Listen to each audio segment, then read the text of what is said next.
Salve, amada Igreja na gloriosa paz do nosso Senhor Salvador Jesus Cristo. Nesta manhã eu gostaria de falar com você lá no Salmo 1, o homem bem-sucedido. É um salmo doutrinário, de doutrina. O nosso texto é o Salmo 1, do 1 ao 6. Para nossa introdução, parece que este salmo foi especialmente composto como introdução ao saltério inteiro. Sem dúvida, fica aqui como porteiro fiel. Ele nos impele a perceber o ensinamento de que a escolha de um certo estilo de vida determina os resultados finais da nossa vida. Ele nos convida a ler o livro de Salmos inteiro como sendo um guia para uma vida feliz, alegre e abençoada. O porteiro, ao nos deixar entrar no bosque dos Salmos, apresenta 4 temas repelidos no livro inteiro: o ímpio, o justo, o juízo final e a meditação na lei do Senhor. O livro é iniciado trazendo à mente as bem-aventuranças do Sermão da Montanha em Mateus 5. O segundo salmo também tem um feliz homem que, no fim do último versículo, a presença dessa segunda bem-aventurança forma um jogo de 2 e liga os primeiros 2 salmos como se fosse uma introdução dupla ao livro de Salmos. O livro de Salmos contém 25 bem-aventuranças e o livro de Provérbios tem 8. Essa ênfase quer destacar o tipo de conduta e caráter que atrai a bênção de Deus. Nós vamos olhar para alguns momentos e o primeiro momento é o caminho da vida, Salmo de 1 a 3. Como você completaria esta frase? Feliz é a pessoa que caminha na presença de Deus, a pessoa que entrega a tua vida ao Senhor, a pessoa que deixa Deus no controle da vida dele em todos os sentidos. Feliz é a pessoa que tem saúde, feliz é a pessoa bem casada, feliz é a pessoa que tem casa própria. O primeiro salmo responde da seguinte maneira: feliz é a pessoa que tem prazer na lei do Senhor. O que a pessoa feliz não faz? No verso 1, progressivamente os verbos andar, ficar em pé, assentar, mostram uma deterioração crescente na capacidade de manter distanciamento social e, portanto, espiritual de pessoas ímpias. As nossas amizades, cedo ou tarde, influenciarão e até determinarão o nosso estado espiritual. As nossas amizades mostram o que nós somos. Se você tem amizade com pessoas boas, com pessoas de boa índole, com pessoas com moral, com ética, você verdadeiramente, certamente será uma pessoa melhor, uma pessoa talhada para vencer. Mas se você procura pessoas que não têm nenhuma qualidade, pessoas que não têm nenhum momento de prazer com o Senhor, você fatalmente fracassará. Sabe por quê, meu querido? Porque Deus agrada de coisas boas e as nossas amizades mostram o que nós somos. O ímpio dá a ideia de uma pessoa culpada de um crime, hostilidade ou pecado, enquanto pecar significa falhar o alvo, falhar o passo. O escarnecedor é aquele que caçoa com desprezo, autossuficiente e arrogante. Provérbios 21, 24, o prazer dele é desprezar. Provérbios 1, 22, ele é incapaz de manter a autodisciplina. Provérbios 9, 7, não aceita repreensão ou correção. Provérbios 9, 8, e não acha sabedoria. Provérbios 14, 6, enfim, ele deve ser evitado pelo crente, por pessoas de bem, por pessoas que querem estarem na presença do Senhor 100%. 2. O que o bem-aventurado faz com prazer? Verso 2. A palavra hebraica para prazer tem a ideia de deleite, desejo forte, até saudade de alguma coisa. O prazer daquele que era alegre era meditar nas Escrituras.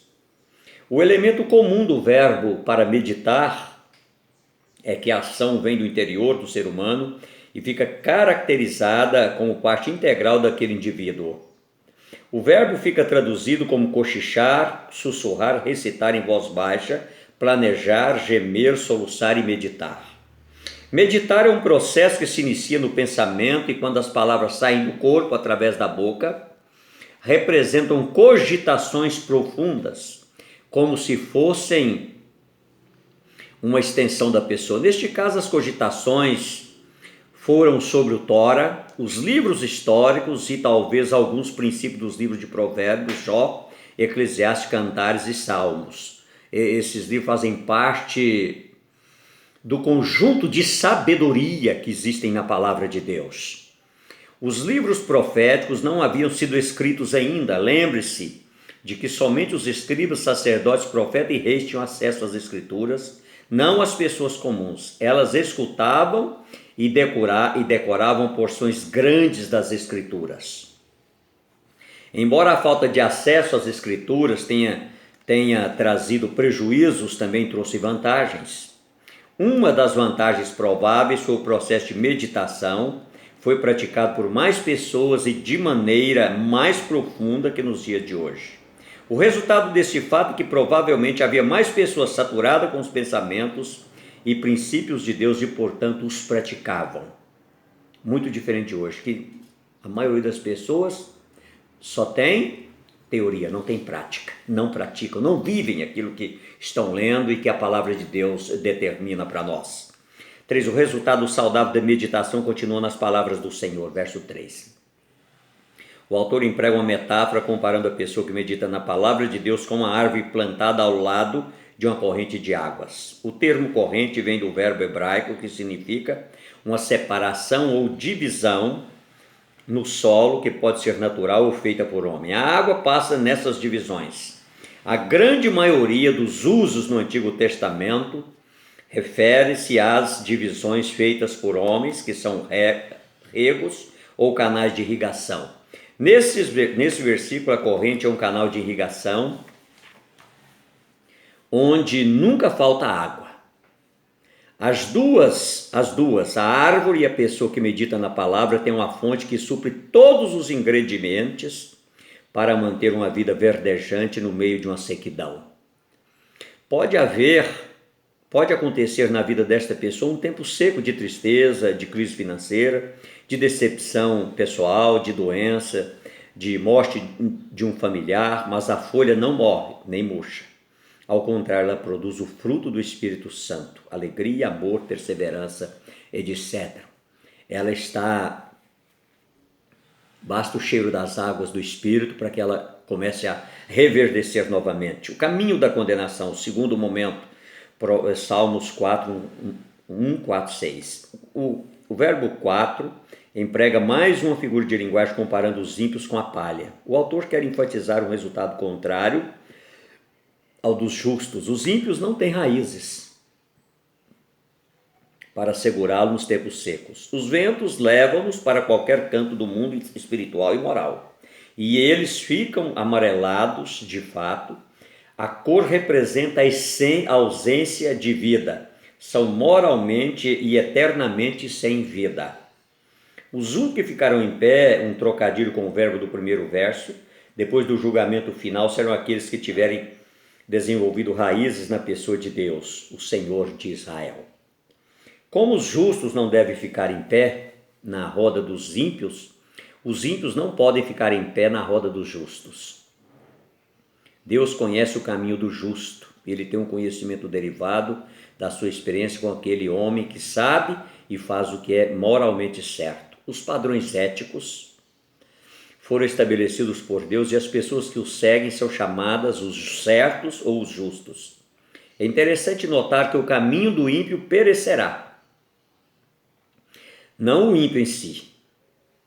Este uso significa que o autor quer realçar que o ser humano será identificado pelo estilo de vida ético que escolher. A conduta ética é escolhida cedo na vida humana e a pessoa fica identificada diante do Senhor mais pela escolha do caminho moral do que pelas particularidades sociais, econômicas ou psicológicas. Deus ama o pecador, mas abomina o pecado. É por isso que o que vai perecer é o caminho do ímpio, não o ímpio em si, porque o ímpio ainda pode mudar. A palavra de Deus pode entrar no coração dele e fazer ele se tornar uma pessoa boa, uma pessoa justa. E para concluir, o Salmo tem como alvo principal descrever o que é fundamental para o justo. contato contínuo e alegre com a lei do Senhor. Ele relembra que os que optam por uma vida justa e frutífera, aqueles que se deleitam na lei de Deus, serão recompensados, versos 1 a 3. Por outro lado, os ímpios perecerão, versos 4 a 6. Você já fez sua opção? Já escolheu a qual grupo quer pertencer? É uma escolha sua. Deus não invade as suas escolhas, que eu gostaria de deixar para você nesta manhã. Em nome do Pai, do Filho e do Espírito Santo. Amém e amém.